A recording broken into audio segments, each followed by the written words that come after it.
Bonjour tout le monde.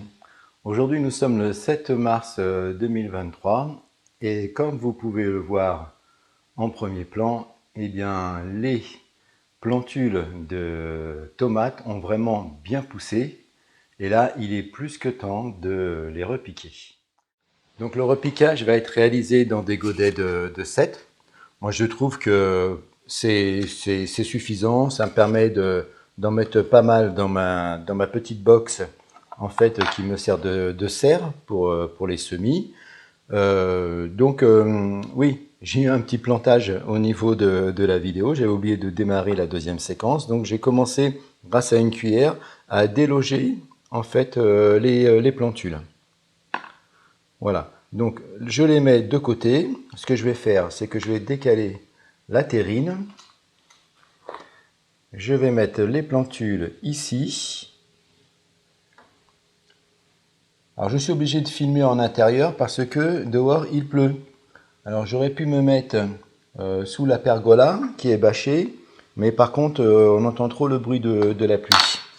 Et puis en plus les températures sont pas tip top, donc on va éviter le choc thermique au niveau des plantules, parce que là c'est une phase qui les stresse déjà, hein, donc on va pas en rajouter une autre.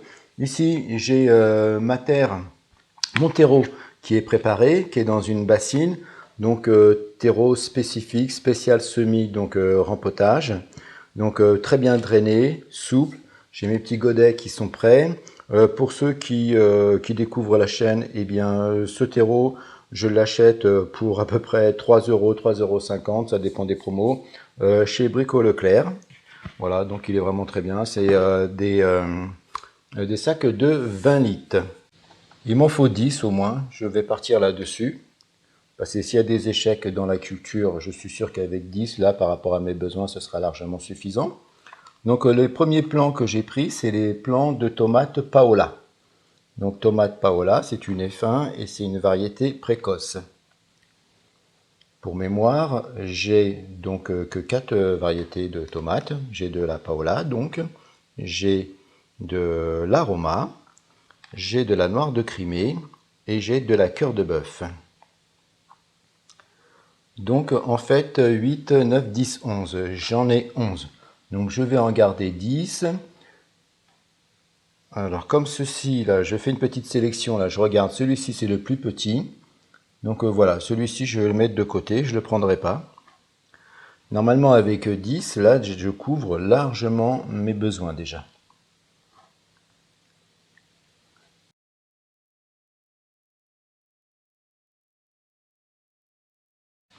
Donc voilà comment je procède. Je remplis donc en fait tous les godets dont je vais avoir besoin.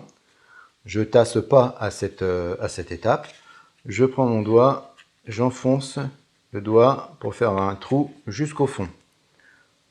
Je prends un plantule. Plantule, on pourrait même appeler ça un plan maintenant, vu que comme ils sont beaux là. Et donc du coup, je tasse autour.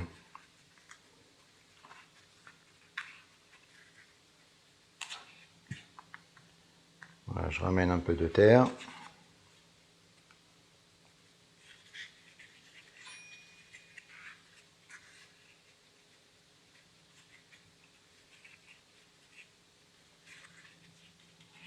Voilà. Voilà, la terre, elle arrive à peu près à 5 mm au niveau de la partie haute du godet. Et après, je réserve ça et je continue. Je fais la même opération à chaque fois jusqu'à avoir planté en fait tous les plants.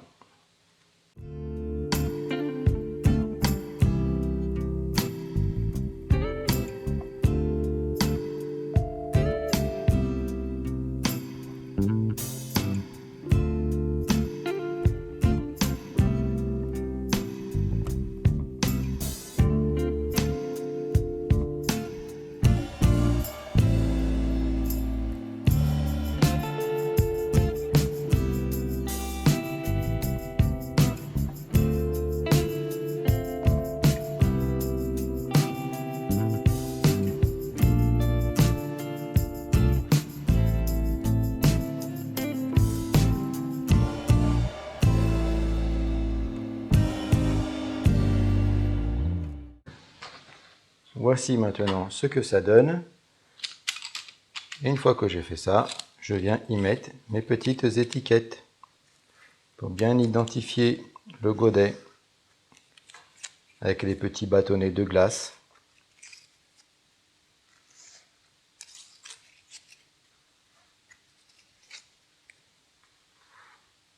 Voilà, et maintenant je vais faire la même opération pour les autres variétés de tomates.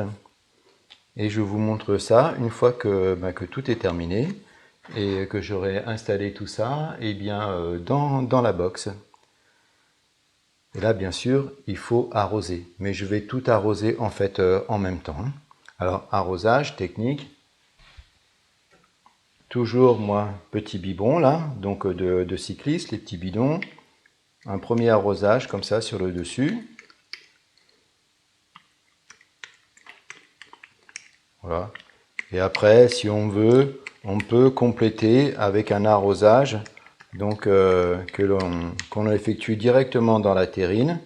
On met de l'eau dans la terrine et puis sur 1 cm à peu près. Et par capillarité, l'eau va remonter. Et je pense que je vais le faire comme ça là. C'est aussi bien. Je vais y revenir encore une fois.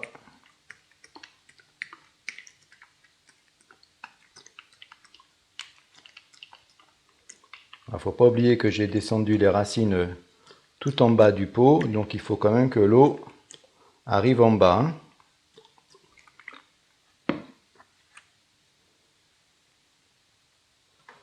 On va laisser descendre, on va vérifier ça après si la terrine commence à être mouillée un peu. En bas, si c'est mouillé, ça veut dire que l'eau est bien descendue. Donc eau toujours à température ambiante. Donc voilà, c'est parti. Et je vous reprends plus tard. Moi, je vais continuer. Oui, je vous montre juste en fait ma petite technique. C'est une cuillère à café tout simplement. Et je viens déloger en fait les plants. Il faut faire attention parce que c'est vraiment fragile. Il faut y aller doucement. Mais normalement, ça se passe très bien.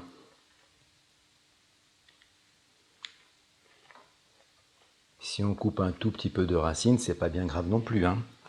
Donc là, ce sont les plants de Roma.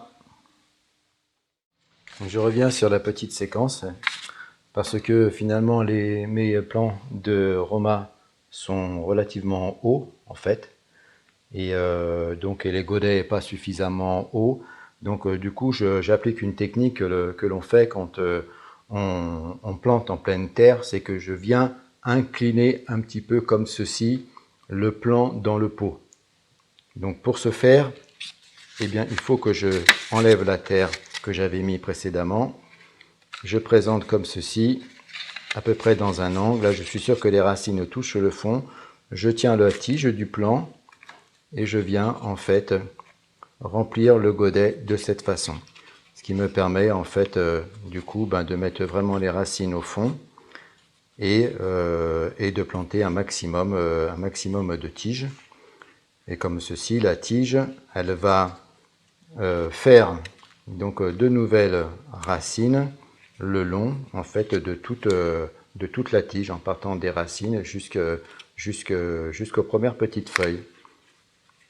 Vous voyez, donc ça c'est une technique, c'est ce qu'on fait quand on plante les tomates en pleine terre. Les tomates en pleine terre, on n'est pas obligé de les planter de façon verticale.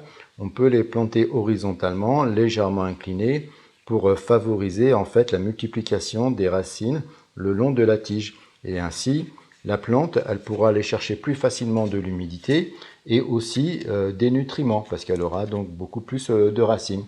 Et normalement, en théorie, ça fait un plan plus costaud, plus gaillard.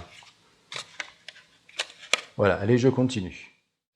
Alors, le repiquage est terminé des tomates. Je n'ai pas eu le temps de m'occuper de repiquer les poivrons et les aubergines. Je vais le faire très rapidement.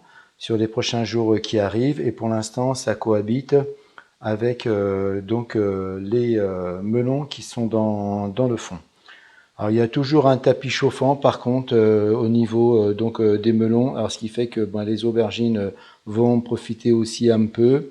Alors ça fait un moment que je l'ai enlevé que je l'avais déjà enlevé pour les aubergines et les poivrons et aussi les tomates. Là il n'y a plus du tout de tapis chauffant depuis un bon moment, hein, parce que finalement avec les tubes ça suffit à apporter une température suffisante. Là, j'ai remanié un petit peu à droite à gauche, bon, ce qui fait que finalement j'ai enlevé la cloche de la box, la température a baissé, mais sinon on va tourner aux alentours de 23 degrés, hein, sans tapis chauffant. C'est largement suffisant après quand la germination a lieu et que les plants, les plantules se sont déjà bien développés pour former des plants comme on a actuellement là. Hein, parce que bon, pour mémoire, hein, si jamais on force un petit peu trop sur la température du sol, il va falloir apporter énormément de lumière aussi, hein, parce qu'on triche avec la température du sol pour faire croire à la plante qu'on est en fin de printemps et finalement avec une source lumineuse déjà adéquate en corrélation avec la saisonnalité et donc les températures. Donc voilà, si jamais on chauffe sous le tapis chauffant, il faut que l'éclairage soit vraiment présent une fois que la germination des graines a eu lieu et que le plantule se développe. Voilà, c'est pourquoi moi après je supprime ou je baisse pour certaines cultures. Allez, je vous ferai donc des photos d'ici quelques jours, une fois que les plants se seront un petit peu redressés, que j'intégrerai dans la vidéo pour que vous puissiez voir sous quelques jours en fait ce que ça donne. Et puis après, la prochaine étape, c'est le rempotage pour partir dans la serre mobile. Et après, plus tard, ce sera la plantation en plein sol. Allez, ciao tout le monde, bye.